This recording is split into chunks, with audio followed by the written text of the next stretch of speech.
Yashar, Jasher, chapter 15. And in that year there was a severe scarcity of food throughout the land of Canaan, and the inhabitants of the land could not remain because of the scarcity of food, for it was very grievous. And Abram and all belonging to him rose and went down to Mitzrayim because of the scarcity of food. And when they were at the wadi of Mitzrayim, they remained there some time to rest from the fatigue of the journey. And Abram and Sarai were walking at the border of the wadi of Mitzrayim, and Abram saw his wife Sarai, that she was very good-looking. And Abram said to his wife Sarai, "Since Elohim has created you with such a good-looking appearance, I am afraid of the Mitzrites, lest they should slay me and take you away, for the fear of Elohim is not in these places. Indeed, then you shall do this. Say, you are my sister to all that may ask you, in order that it may be well with me, and that we may live and not be put to death." And Abram commanded the same to all those that came with him to Mitzrayim because of the scarcity of food. Also his nephew Lot he commanded, saying, "If the Mitzrites ask you concerning Sarai, say, she is the sister of Abram." And yet, with all these orders, Abram did not put confidence in them, but he took Sarai and placed her in a chest and concealed it among their goods. For Abram was greatly concerned about Sarai because of the wickedness of the Mitzrites. And Abram and all belonging to him rose up from the wadi of Mitzrayim and came to Mitzrayim. And they had scarcely entered the gates of the city when the guards stood up to them, saying, "Give tithe to the sovereign from what you have, and then you may come into the town." And Abram and those that were with him did so. And Abram with the people that were with him came to Mitzrayim. And when they came, they brought the chest in which Sarai was concealed, and the Mitzrites saw the chest. And the sovereign servants approached Abram, saying, "What have you here in this chest which we have not seen? Now open the chest and give tithe to the sovereign of all that it contains." And Abram said, "This chest I will not open, but all you demand upon it I will give." And Pharaoh's officers answered Abram, saying, "It is a chest of precious stones. Give us the tenth of it." Abram said, "All that you desire I will give, but you must not open the chest." But the sovereign's officers pressed Abram, and they reached the chest and opened it with force. And they looked, and see, a good-looking woman was in the chest. And when the officers of the sovereign saw Sarai, they were struck with admiration at her good looks. And all the princes and servants of Pharaoh assembled to see Sarai, for she was very good looking. And the sovereign's officers ran and told Pharaoh all that they had seen, and they praised Sarai to the sovereign. And Pharaoh ordered her to be brought, and the woman came before the sovereign. And Pharaoh saw Sarai, and she pleased him exceedingly, and he was struck with her good looks. And the sovereign rejoiced greatly for her sake, and bestowed presents on those who brought him the news concerning her. And the woman was then brought to Pharaoh's house. And Abram grieved for the sake of his wife, and he prayed to Yahweh, deliver her from the hands of Pharaoh. And Sarai also prayed at that time and said, "O Yahweh Elohim, you told my master Abram to go from his land and from his father's house to the land of Canaan, and you promised to do well with him if he would perform your commands. Now see, we have done that which you commanded us, and we left our land and our clans, and we went to a strange land and to a people whom we have not known before, and we came to this land to avoid the scarcity of food, and this evil accident has befallen me. Now therefore, O Yahweh Elohim, deliver us and save us from the hand of this oppressor, and do well with me for the sake of your favor." And Yahweh listened to the voice of Sarai, and Yahweh sent a messenger to deliver Sarai from the power of Pharaoh. And the sovereign came and sat before Sarai, and see, a messenger of Yahweh was standing over them, and he appeared to Sarai and said to her, "Do not fear, for Yahweh has heard your prayer." And the sovereign approached Sarai and said to her, "What is that man to you who brought you here?" And she said, "He is my brother." And the sovereign said, "It is necessary for us to make him great, to exalt him, and to do to him all the good which you shall command us." And at that time the sovereign sent to Abram silver and gold and precious stones in great amount, together with cattle, male servants and female servants. And the sovereign ordered Abram to be brought, and he sat in the court of the sovereign's house. And the sovereign greatly exalted Abram on that night. And the sovereign approached to speak to Sarai, and he reached out his hand to touch her, when the messenger smote him heavily, and he was afraid, and he refrained from reaching to her. And when the sovereign came near to Sarai, the messenger smote him to the ground, and did so to him the whole night, and the sovereign was afraid. And on that night the messenger smote all the servants of the sovereign and his whole household severely because of Sarai. And there was a great lamentation that night among the people of Pharaoh's house. And Pharaoh, seeing the evil that befell him, said, "Indeed, this matter has befallen me because of this woman." And he removed himself to some distance from her and spoke pleasing words to her. And the sovereign said to Sarai, "Please tell me concerning the man with whom you came here." And Sarai said, "This man is my husband, and I said to you that he was my brother, for I was afraid lest you should put him to death through wickedness." And the sovereign kept away from Sarai, and the plagues of the messenger of Yahweh ceased from him and his household. And Pharaoh knew that he was smitten because of Sarai, and the sovereign was greatly astonished at this. And in the morning the sovereign called for Abram and said to him, "What is this you have done to me? Why did you say, 'She is my sister,' owing to which I took her to me for a wife, and therefore this heavy plague has come upon me and my household? Now therefore here is your wife, take her and go from our land, lest we all die for her sake." And Pharaoh took more cattle, male servants and female servants, and silver and gold to give to Abram, and he returned Sarai his wife to him. And the sovereign took a maiden whom he brought forth by his concubines, and he gave her to Sarai for a female servant. And the sovereign said to his daughter, "It is better for you, my daughter, to be a female servant in this man's house than to be a mistress in my house, after we have seen the evil that befell us because of this woman." And Abram arose, and he and all belonging to him went away from Mitzrayim.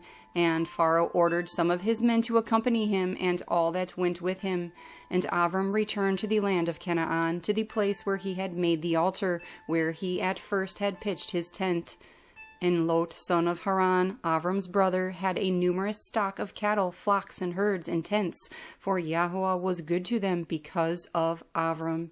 And when Abram was dwelling in the land, the herdsmen of Lot quarreled with the herdsmen of Abram, for their property was too great for them to remain together in the land, and the land could not bear them because of their cattle.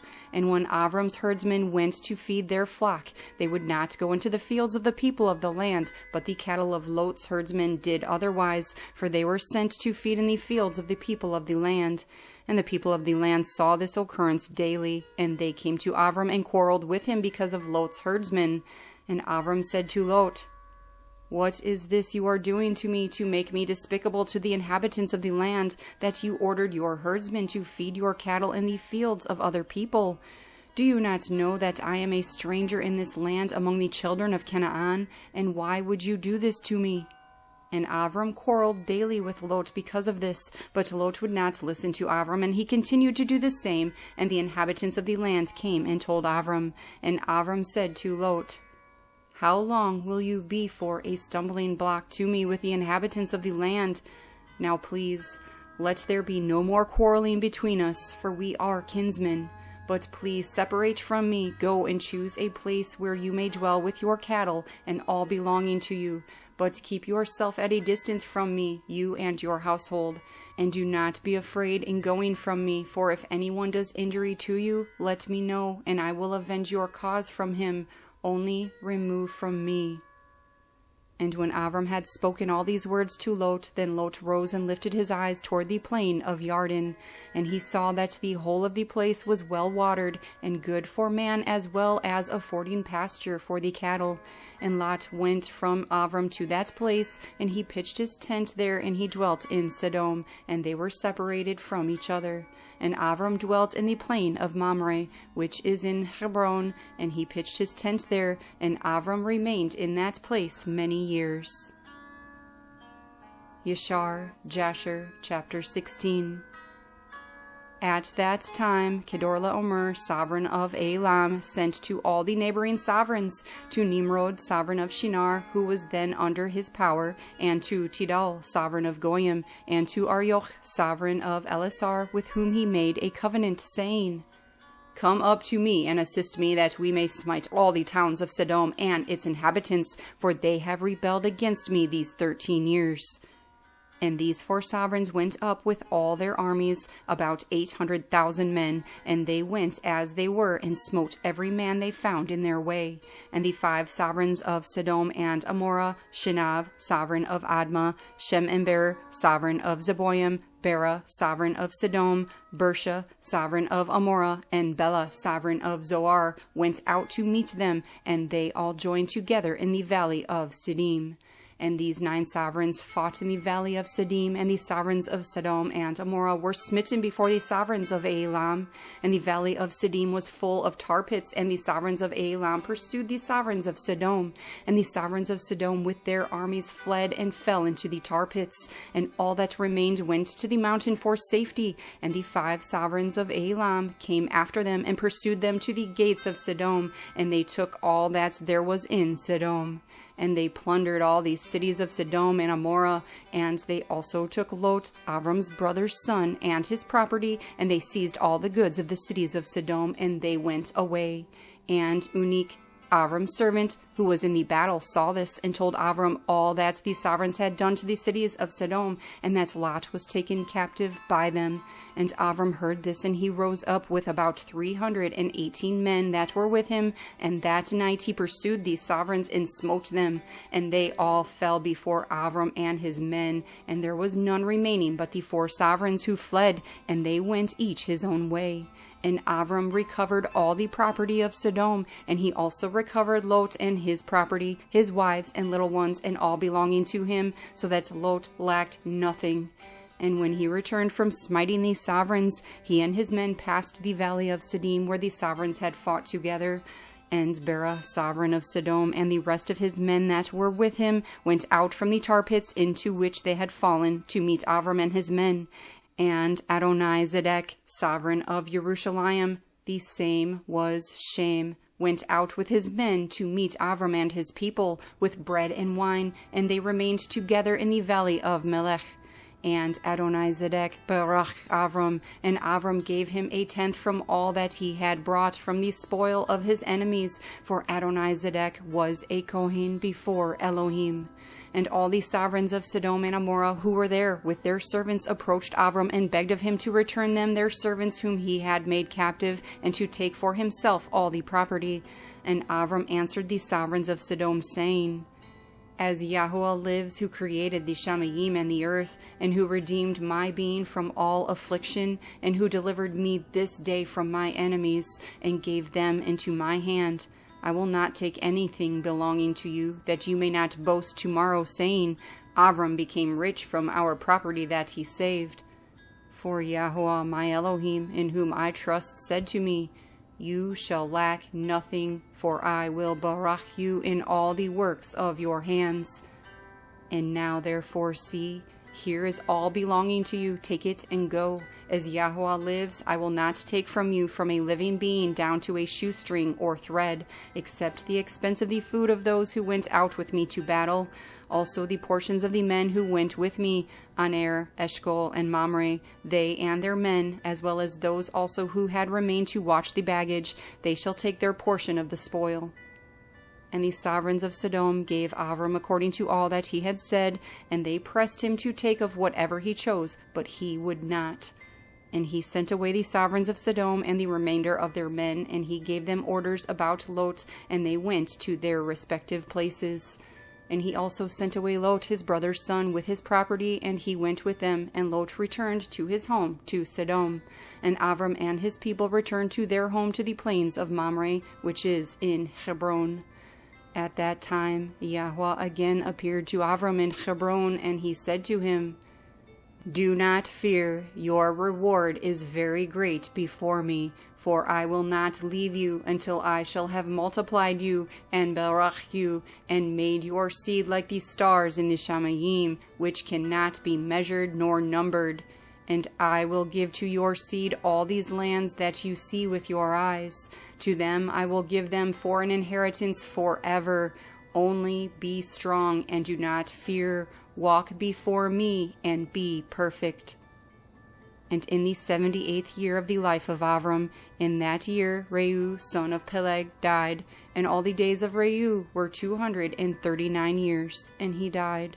And Sarai, the daughter of Haran, Avram's wife, was still barren in those days. She did not bear to Abram either son or daughter.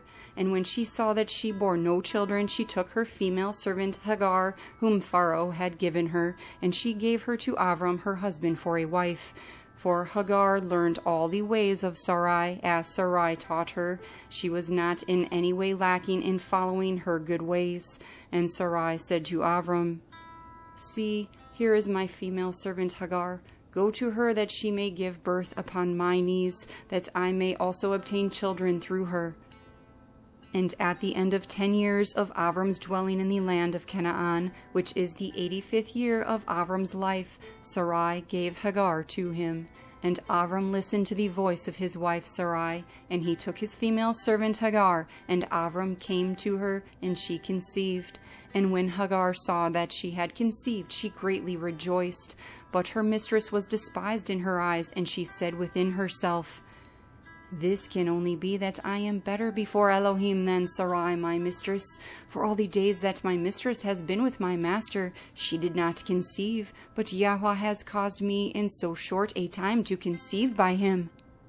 And when Sarai saw that Hagar had conceived by Abram, Sarai was jealous of her female servant, and Sarai said within herself, This is indeed none else other than she must be better than I am.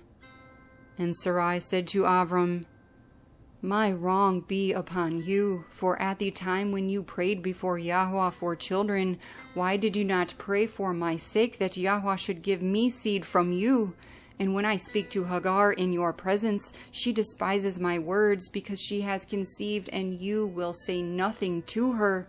May Yahweh judge between you and I for what you have done to me. And Abram said to Sarai, See, your female servant is in your hand. Do to her as seems good in your eyes. And Sarai afflicted her, and Hagar fled from her to the wilderness. And a messenger of Yahweh found her in the place where she had fled, by a well, and he said to her, Do not fear, for I will multiply your seed, for you shall bear a son, and you shall call his name Ishma'el. Now then, return to Sarai your mistress, and submit yourself under her hands. And Hagar called the place of that well Be'er Lachai Roi. It is between Kadesh and the wilderness of Bered. And at that time Hagar returned to her master's house, and at the end of days Hagar bore a son to Abram, and Abram called his name Ishma'el. And Abram was 86 years old when he brought him forth.